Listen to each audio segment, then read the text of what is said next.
పచ్చాని కొబ్బరికాయ వెచ్చాని నెయ్యిని పోసి కర్పూర ధూపం వేసి ఇష్టంగా ఇరుముడి కడతాం.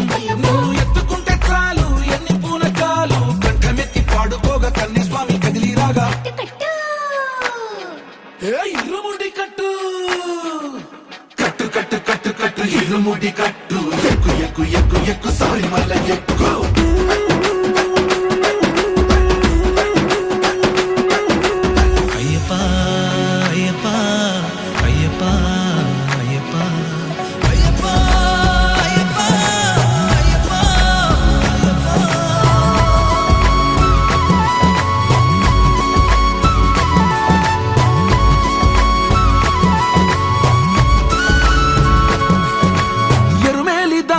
వస్తాం పంబలో నమూనకే వేస్తాం అప్పాచి మేడు